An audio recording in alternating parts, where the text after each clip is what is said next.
வணக்கம். வாசகசாலையின் நூல் அறிமுகம் பகுதியில் இன்றைக்கு நாம் பார்க்கக்கூடிய புத்தகம் தெய்வமே சாட்சி. தமிழ்ச்செல்வன் அவர்கள் எழுதியிருக்கக்கூடிய இந்த தொகுப்பு. இப்போது நிறைய பெண் தெய்வங்கள் நம்ம வழியில் பார்க்கும்போது எத்தனையோ பெண் தெய்வங்களை பார்க்க முடியும். இப்போ சென்னையிலன்னு எடுத்துக்கிட்டோன்னா இந்த நாகாத்தம்மன், அது நிறைய நாகாத்தம்மன் கோவிலை பார்ப்போம். நாகாத்தம்மன் யார் அதை பற்றி நமக்கு தெரியாது. ஆனால் வழியில் நிறைய இடங்களில் நாகாத்தம்மன், முண்டக்கன்னி அம்மன், முண்டகக்கன்னி அம்மன், இப்படி நிறையா அம்மன்களை நம்ம பார்க்குறோம். இது சென்னையில் மட்டும் இருக்கா அப்படின்னா இல்லை, தமிழ்நாடு முழுவதுமே எத்தனையோ தெய்வங்கள், பெண் பேரால தெய்வங்கள். இவங்கெல்லாம் யார்?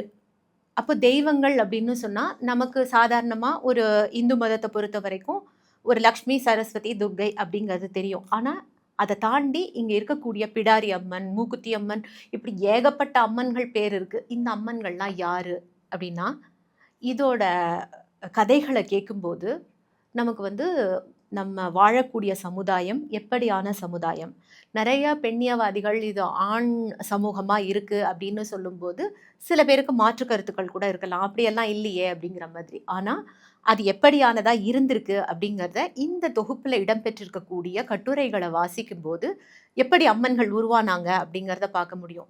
அதே சமயத்தில் இந்த அம்மன்கள் அப்படிங்கிறது தமிழ் மரபில் எப்படியான ஒரு காரணங்கள்னால வந்திருக்காங்க, இவங்களை எல்லாம் இந்த பெண் தெய்வங்கள், பெருந்தெய்வங்களுடைய ஒரு அவதாரமாக சித்தரிக்கப்படுறது அப்படிங்கிறதெல்லாமும் நடக்குது. ஆக தமிழ் சமுதாயத்தில் மதம் அப்படிங்கிறது ஒன்று இல்லாமல் சைவமும் வைணவமும் பின்னாடி வந்தது அப்படின்னாலும் அதற்கு முன்னாடி எப்படி இருந்தது அப்படிங்கிறதெல்லாம் ஒவ்வொருத்தரும் தேடி பிடிச்சு படித்தோன்னா தான் மதம் அப்படிங்கிற விஷயத்தை பற்றி நமக்கு தெரிய முடியும். பிற்காலத்தில் வந்த சைவ மதம், அதற்கப்புறம் வைணவ மதம், இதெல்லாம் வந்ததுக்கு அப்புறமா நமக்கு சாமிங்க அப்படிங்கிறதெல்லாம் யாரெல்லாம் சாமியாக ஆனாங்க அப்படிங்கிறது. இதில் இடம்பெற்றிருக்கக்கூடிய இந்த பெண் தெய்வங்கள் எல்லாருமே சாதாரண ஒரு மனுஷியாக பிறந்து அப்புறம் தெய்வமாக்கப்பட்டவர்கள். எதனால தெய்வமாக்கப்பட்டாங்க அப்படிங்கும்போது இன்றைக்கு நம்ம பரவலாக பார்க்கக்கூடிய ஆணவ கொலைகள் அப்படிங்கிற இடத்துல பெண்களை கொலை பண்ணுறது, அல்ல பெண்கள் அவங்க கட்டுப்பாடை மீறி போகிறாங்க அப்படிங்கும்போது அவங்களுக்கு கொடுத்த தண்டனைகள், அதன் மூலமாக சில பிரச்சனைகள் குடும்பத்துக்கு வரபோது அந்த மாதிரி தன்னால் கொல்லப்பட்ட அந்த குடும்பத்தால் அவங்கள பழி தீர்க்கப்பட்ட அவங்க எல்லாமே சாமிகளாக மாறிடுறாங்க. அப்படியான தெய்வங்கள் தான் நிறைய தெய்வங்கள் இருக்காங்க. நம்ம கோவில்களுக்கு போனோம்னா ஒரு ஒரு இடத்துல பார்த்தோன்னா அந்த இது இருக்கும், பேர் என்ன, சிலை இருக்கும். ஆனால் சில இடங்களில் கல்லில் பதிச்சிருப்பாங்க. அது எதனால் அப்படி பண்ணியிருக்காங்க அப்படிங்கிற விஷயங்களையும் இந்த புத்தகத்தை படிக்கிறதன் மூலமாக நம்ம தெரிஞ்சுக்க முடியும்.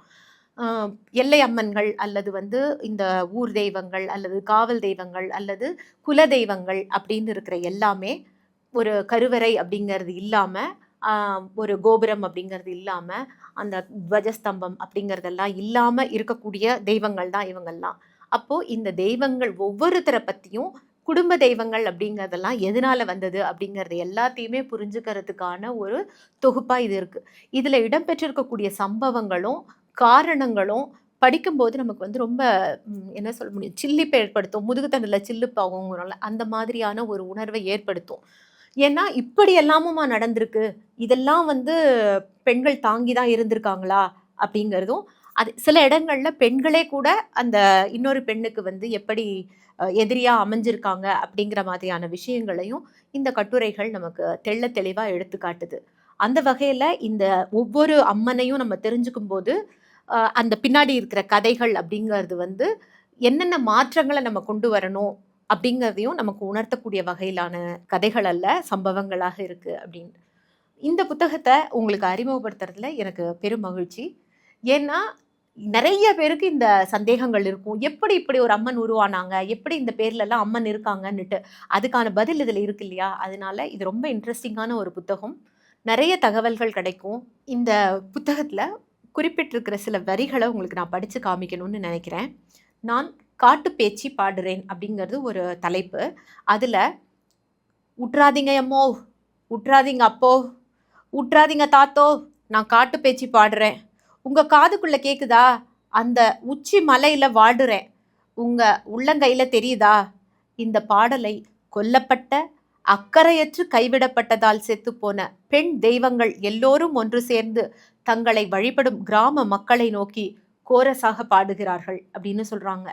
இது வந்து இருக்கும்போது அவங்கள மதிக்காம, இல்ல அவங்க செய்த விஷயங்கள் பிடிக்காததுனால அவங்கள பழி தீர்த்துக்கிட்ட ஒவ்வொருத்தர்கிட்டயும், நாங்க இப்படியெல்லாம் கஷ்டப்படுறோம், பாடுறோம் அப்படின்னு அவங்க உரத்து சொல்லும்போது, அது எவ்வளவு பேருக்கு செவிமடுக்க முடியும் அப்படிங்கிறது தெரியல. ஆனா, அந்த ஊழ்வினை அப்படிங்கிறது இருக்கும் இல்லையா? அந்த ஊழ்வினை உருத்து வந்து செய்யும்போது, அதற்கான பலாபலனா அவங்க கண்டடையறது தான் அவங்கள தெய்வங்களாக்குற விஷயங்கள் அப்படிங்கிறதும், அவங்களுக்கான படையல் போடுறது அப்படிங்கிறதும். இந்த படையல் எல்லாம் கூட எப்படி நடக்குது அப்படின்னு பார்த்தோம்னா, வருடத்துக்கு ஒரு முறை அப்படிங்கிற வகையிலயும், அல்லது வீட்ல ஏதாவது ஒரு விசேஷம் அப்படிங்கிற பட்சத்துல, அந்த நேரத்துல அவங்களுக்கான மரியாதை செலுத்தும் விதமாகவும் தான் கடைபிடிக்கப்பட்டு வருது.